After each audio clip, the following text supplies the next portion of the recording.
नमस्कार, अपन समाचारमा स्वागत छ। सुरुवातमा हेडलाइन्स। पछिल्लो 24 घण्टामा कोरोना संक्रमणले 5 जनाको ज्यान गयो। प्रदेश 2 मा 3 जनाको मृत्यु। चीनबाट ल्याइएको कोरोना विरुद्धको भेरोसोल खोप 40 देखि 59 वर्षका नागरिकलाई मंगलबारबाट दिइँदै। विपत्ति र कोरोना महामारीका बावजुद नेपाल राष्ट्रिय विकासको लक्ष्य हासिल गर्ने परराष्ट्र मन्त्री गेवालीको भनाई। बीमा कम्पनीहरूलाई दाबी भुक्तानी सेवालाई सरल र सहज बनाउन बीमा समितिका अध्यक्ष सिलवालको निर्देशन।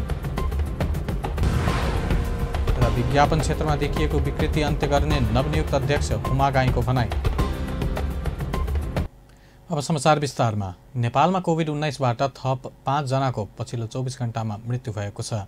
यससँगै देशमा कोरोनाका कारणले ज्यान गुमाउनेको संख्या 3058 पुगेको स्वास्थ्य तथा जनसङ्ख्या मन्त्रालयले जनाएको छ।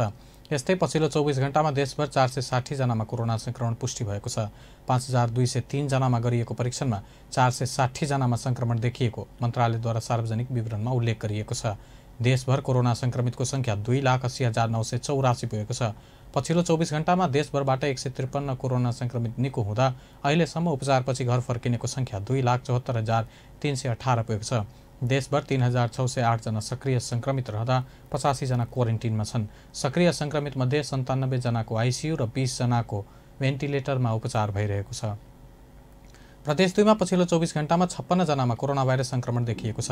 प्रदेश 2 मा पछिल्लो 4 महिनामा 100 भन्दा धेरै संक्रमित आज भेटिएको छ। स्वास्थ्य निर्देशनालयले दिएको तथ्याङ्क अनुसार पर्सामा 38, सिरहामा 7, धनुषामा 4, बारामा 4, सप्तरीमा 2 र महोत्तरीमा 1 जना संक्रमित भेटिएका हुन्। यससँगै प्रदेश 2 मा कोरोनाका कुल संक्रमितको संख्या 17,403 पुगेको छ। त्यस्तै पछिल्लो 24 घण्टामा प्रदेश 2 मा 3 जनाको मृत्यु भएको छ। मृतकमध्ये पर्साका 2 र बाराका 1 जना छन्। यससँगै प्रदेश 2 मा कोरोना संक्रमणबाट मृत्यु हुनेको संख्या 212 पुगेको छ। यसअघि पछिल्लो 4 महिनामा कोरोना संक्रमित कसैको मृत्यु भएको थिएन। प्रदेश 2 मा 16,998 जना संक्रमण मुक्त भइसकेका छन्। अहिलेसम्म 1,47,962 जनाको स्वाब सङ्कलन गरिएको छ, जसमध्ये 12 वटाको नतिजा आउन बाँकी छ। सरकारले चीनबाट ल्याएको कोरोना विरुद्धको भेरोसेल खोप 40 देखि 59 वर्षका नागरिकलाई मंगलबारबाट दिइनेछ। 31 चैत 2077 देखि 5 वैशाख 2078 सम्म खोप दिइने मन्त्रालयले जनाएको छ। यसअघि सरकारले 25 चैतदेखि केही निश्चित समूहका व्यक्तिका लागि मात्रै सो खोप उपलब्ध गराएको थियो। त्यसबेला 18 देखि 59 वर्ष उमेर समूहका व्यक्ति छानिएको थियो। चीन सरकारले अनुदानमा दिएको 8 लाख डोज खोप नेपाल सरकारले चैत 16 गते काठमाडौँ ल्याएको थियो। खोप 23 गतेबाट केन्द्र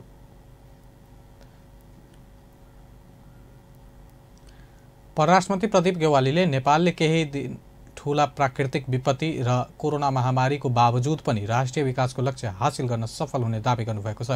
काठमाडौँमा नेपाल विकास अनुसन्धान प्रतिष्ठानको वार्षिकोत्सवलाई सम्बोधन गर्दै मन्त्री गेवालीले विपत्ति महामारीले चुनौती थपे पनि विकासको लक्ष्य भेट्ने बताउनुभयो।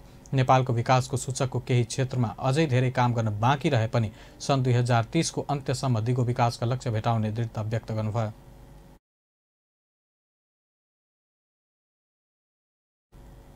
नेपालमा विकास अनुसन्धान प्रतिष्ठान जस्ता संस्थाहरूले नेपालको विकासको सम्भावना र चुनौती भल्याउन, सुझाव दिन, नीति निर्माण बनाउनका ठूलो भूमिका खेल्न सक्ने उहाँले बताउनुभयो। नेपालले 2004 मा स्थापना गरेको विकास अनुसन्धान प्रतिष्ठानले सरकार र सरकारका विभिन्न निकायलाई नीतिगत सहयोग गर्दै आएको छ।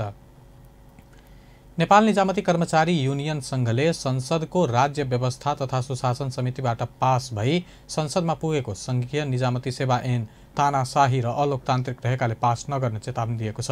मंगलबार नेपाल निजामती कर्मचारी युनियनको राष्ट्रिय भेला तथा विधान अधिवेशन 2077बाट पारित काठमाडौँ घोषणा पत्रको बारेमा जानकारी दिन आयोजित पत्रकार सम्मेलनमा बोल्दै युनियनका अध्यक्ष गोपाल प्रसाद पोखरेलले संघीय निजामती सेवा ऐनमा लोकतन्त्र विरोधी प्रावधान रहेको बताउनुभयो। लोकतन्त्र विरोधी झल्किने खालका कुराहरू छन् त्यहाँनिर। त्यति मात्रै होइन, संविधानलाई पनि उल्लङ्घन गरिएको छ, विभेद गरिएको छ। संविधान अनुरूप पनि झेन्तो होइन। जुन हामीले खाइपाएका कुराहरू, सुविधाहरू, वृत्ति विकासका कुराहरू, विभागीय कारबाहीका कुराहरू जति पनि व्यवस्था गरिएका थिए, ती कुराहरूलाई अझै तानाशाही हिसाबले अलोकतान्त्रिक किसिमले ती व्यवस्थालाई त्यहाँ कायम गरिएको छ। त्यसकारणले यदि यो ऐनलाई यही रूपमा सरकारले पास गर्छ भने कर्मचारी युनियन सङ्घ यही तपाईँको मिडिया मार्फतै धावा बोल्न चाहन्छ, जुन दिन त्यो विधेयक पास गर्छ त्यही दिन नेतृत्वमा ठुलो भयङ्कर आन्दोलन हुन्छ साथीहरू। आम कर्मचारीको हितमा ठुलो आन्दोलन हुन्छ र राष्ट्रिय भेलाले तपाईले अब कतिको थाहा पाउनु भएको छ। सरकारले निजामती प्रशासनलाई विघटन गरेर आफू अनुकूलका कर्मचारीहरूलाई करारमा नियुक्त गर्ने चेष्टा गरेको अध्यक्ष पोखरेलले बताउनुभयो। नेपाल निजामती कर्मचारी युनियनका उपाध्यक्ष उत्तम कुमार कटवालले संघीय निजामती सेवा ऐनले ट्रेड युनियनको अधिकारलाई हनन गरेको बताउनु भएको छ। बीमा समितिका अध्यक्ष सूर्यप्रसाद सिलवालले बीमा कम्पनीहरूले दावी भुक्तानी सेवालाई सरल र सहज बनाउन आवश्यक रहेको बताउनु भएको छ। सगरमाथा इन्स्योरेन्स कम्पनीले ल्याएको सगरमाथा आरोग्य पोलिसी सार्वजनिक गर्न मंगलबार काठमाडौँमा आयोजित कार्यक्रममा अध्यक्ष सिलवालले नेपालका बीमा कम्पनीहरूले बीमितलाई भुक्तानी दिने विषय समस्याको रूपमा रहेको बताउनुभयो। बीमा कम्पनीहरूले मिलेमतोमा मात्रै भुक्तानी दिने गरेको उल्लेख गर्दै त्यसलाई सुधार्न निर्देशन दिनुभयो। देखिएको छ अब समिति बसेर दर निर्धारण गरिसकेपछि त्यो दरभन्दा तल गएर चाहिने कसैले पनि कारोबार गर्नुहुन्न भनेर ऐनको व्यवस्था त्यसलाई चाहिने मलाई थाहा छैन, नबुझेर हो नजानेर हो। अब 25 वर्ष पुरानो कम्पनीले पनि बुझ्दैन भने अब कहिले 5 वर्ष पहिले के बुझ्ला। एउटा समस्याको कुरा मैले उठाएँ। अर्को चाहिने उधारो बिमा गर्नु हुँदैन, जबसम्म पैसा चाहिने इन हुँदैन तबसम्म तपाईँको पोलिसी चाहिने आउट हुन सक्दैन भन्ने कुरा पनि ऐनको व्यवस्था हो। त्यसलाई अझ हामीले स्पष्ट बनाउनको लागि विभिन्न निर्देशिका जारी गरेका छौँ। हामीले यहाँहरूलाई पढ्न दिएका छौँ। हामी यहाँहरूसँग अन्तर्क्रियामा बस्दा हामीले भनिरहेछौँ। यो कुरोलाई पनि मलाई लाग्छ अन्डरमाइन गरिए जस्तो छ होइन। अब मैले अघि पनि भने नयाँ वर्षले हामी सबैलाई सद्बुद्धि दियोस्। मलाई लाग्छ चाहिने सबै कम्पनीको हकमा मैले यसको मात्रै कुरा गरेँ होइन, सबै कम्पनीलाई मैले भनिरहेको र त्यस्तो ठुलो समस्या भनेको चाहिँ रेट कटिङ, उधारो बिमा र भुक्तानीमा मिलेमतो लगायतका समस्यालाई सुधार नगर्दासम्म बिमा क्षेत्रको विकास सम्भव नभएको पनि अध्यक्ष सिलवालले बताउनुभयो। विज्ञापन बोर्डका नवनियुक्त अध्यक्ष लक्ष्मण हुमागाईले विज्ञापनको क्षेत्रमा देखा परेका विकृति र विसङ्गतिहरूको अन्त्य गर्ने बताउनु भएको छ। मंगलबार बबल महल स्थित विज्ञापन बोर्डको कार्यालयमा आफ्नो कार्यभार सम्हाल्दै अध्यक्ष हुमागाईले विज्ञापनको क्षेत्रमा देखा परेका विकृति र विसङ्गतिहरूको अन्त्य गरिने बताउनुभयो। बोर्डको प्रमुख उद्देश्य विज्ञापन बजारको विस्तार गर्ने, विज्ञापन रहित नीतिको कार्यान्वयन र अवैध रूपमा विज्ञापन भइरहेको क्षेत्रहरूमा नियमन र नियन्त्रण गर्ने रहेको बताउनुभयो।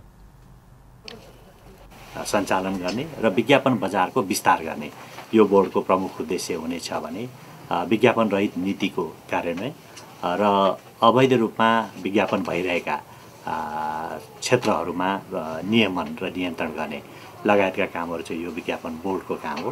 र हामीले तत्कालै विज्ञापनसँग सरकारवाला 5 पक्षको छुट्टा छुट्टै र सामूहिक छलफलबाट एउटा नीति निर्धारण गर्छौँ र त्यसलाई चाहिँ व्यवस्थित रूपमा चाहिँ सञ्चालन गर्छौँ एउटा पक्षको। अर्को चाहिँ सरकारी विज्ञापनको व्यवस्थापन पनि यो ऐनले चाहिँ यही बोर्डलाई जिम्मेवारी दिएको छ र सरकारी विज्ञापनको व्यवस्थापनका साथै अध्यक्ष हुमागाईले लोक कल्याणकारी विज्ञापनलाई बोर्डले व्यवस्थित बनाउने बताउनुभयो। केन्द्र, प्रदेश तथा स्थानीय स्तरको विज्ञापनको काम व्यवस्थित र संवेदनशील भएर सञ्चालन गर्ने बताउनुभयो। अन्त्यमा हेडलाइन्स पुनः एकपटक। पछिल्लो 24 घण्टामा कोरोना संक्रमित 5 जनाको मृत्यु, प्रदेश 2 मा पनि 3 जनाको मृत्यु।